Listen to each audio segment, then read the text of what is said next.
പ്രിയമുള്ള സുഹൃത്തുക്കളെ എല്ലാവർക്കും നമസ്കാരം. വളരെ പ്രധാനപ്പെട്ട ഒരു അറിയിപ്പാണ്.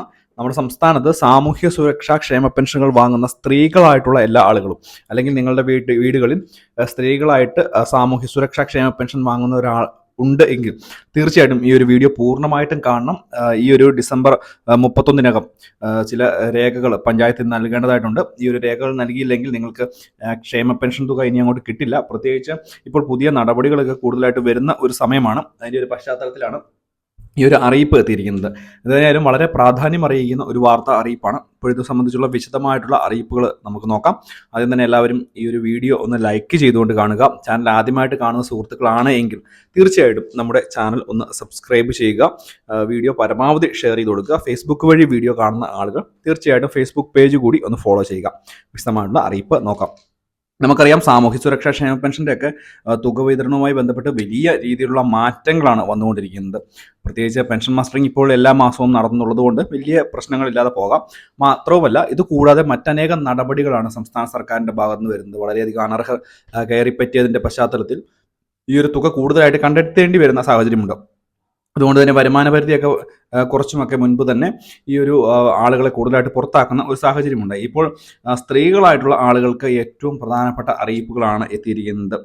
പ്രത്യേകിച്ച് സ്ത്രീകൾക്ക് ചില സാക്ഷ്യപത്രങ്ങൾ ഈ വരുന്ന 31-ാം തീയതിക്കകം തന്നെ പഞ്ചായത്തുകളിൽ ഹാജരാക്കണമെന്നാണ് ഇപ്പോൾ ഔദ്യോഗികമായിട്ടുള്ള അറിയിപ്പ് സംസ്ഥാന സർക്കാരിൻ്റെ ഭാഗത്ത് നിന്ന് എത്തിയിരിക്കുന്നത്. സ്ത്രീകളായിട്ടുള്ള ആളുകൾക്ക് മാത്രമാണ് ബാധകം ഉണ്ടാവുക. പക്ഷേ നിങ്ങളുടെ വീടുകളിൽ പെൻഷൻ വാങ്ങുന്ന സ്ത്രീകളായിട്ടുള്ള ആളുകളുണ്ടെങ്കിൽ അവരോട് ഈ ഒരു കാര്യം പറഞ്ഞു കൊടുക്കുക. വിധവ അവിവാഹിത പെൻഷൻ വാങ്ങുന്ന ആളുകൾക്കാണ് ഇത് പ്രത്യേകമായിട്ടുള്ള ഈ ഒരു നടപടി പൂർത്തീകരിക്കേണ്ടി വരുന്നത്. വിധവ അവിവാഹിത പെൻഷൻ വാങ്ങുന്നവർ പുനർവിവാഹിതയല്ല എന്ന സാക്ഷ്യപത്രം ഡിസംബർ 31-നകം പഞ്ചായത്തിൽ നൽകണം. ഇത് ആരൊക്കെയാണ് നൽകേണ്ടത് എന്നുള്ള കാര്യം പ്രത്യേകമായിട്ട് ശ്രദ്ധിക്കണം.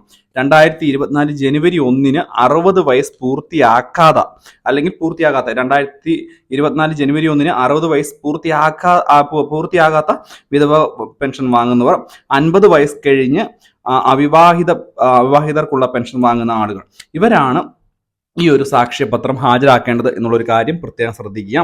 ഈ ഒരു കാര്യങ്ങൾ ചെയ്തില്ല എന്നുണ്ടെങ്കിൽ തീർച്ചയായിട്ടും ക്ഷേമ പെൻഷൻ തുക നിങ്ങൾക്ക് തടസ്സപ്പെടും, മുടങ്ങുകയും ചെയ്യും. വരും ദിവസങ്ങളിൽ പെൻഷൻ ലഭിക്കത്തില്ലാത്ത ഒരു സാഹചര്യം ഉണ്ടാകും. പ്രത്യേകിച്ച് ഇപ്പോൾ കുടിശ്ശിക ഇനത്തിൽ തന്നെ 4-5 മാസത്തെ പെൻഷൻ തുക വിതരണം ചെയ്യാനുണ്ട്. ഈ ഒരു പെൻഷൻ തുക വിതരണം ചെയ്യുന്ന സമയത്ത് ഈ ഒരു രേഖകൾ അവിവാഹിത അല്ലെങ്കിൽ പുനർവിവാഹിത അല്ല എന്ന് തെളിയിക്കുന്ന സാക്ഷ്യപത്രങ്ങൾ പഞ്ചായത്തിൽ ഹാജരാക്കിയില്ല എന്നുണ്ടെങ്കിൽ ഈ ഒരു പെൻഷൻ കൂടുതലായിട്ട് വിതരണം ചെയ്യുന്ന സമയത്ത് നിങ്ങൾക്ക് ഇത് തടസ്സപ്പെടും അല്ലെങ്കിൽ മുടങ്ങിപ്പോകും എന്നുള്ളൊരു കാര്യങ്ങളൊക്കെ ശ്രദ്ധിക്കുക. വളരെ പ്രാധാന്യം അറിയിക്കുന്ന ഒരു വാർത്താ അറിയിപ്പാണിത്. ഇതുമായി ബന്ധപ്പെട്ട് സംശയങ്ങളുള്ള ആളുകൾ തീർച്ചയായിട്ടും വീഡിയോയ്ക്ക് താഴെ കമന്റ് ബോക്സിൽ ചോദിക്കാം. കാണുന്ന മുറയ്ക്ക് മറുപടി തരാം. വീഡിയോ ഇഷ്ടപ്പെട്ടാൽ ചാനൽ സബ്സ്ക്രൈബ് ചെയ്യുക, ഫേസ്ബുക്ക് പേജ് ഫോളോ ചെയ്യുക. മറ്റൊരു വീഡിയോയുമായി വീണ്ടും കാണാം. Bye friends.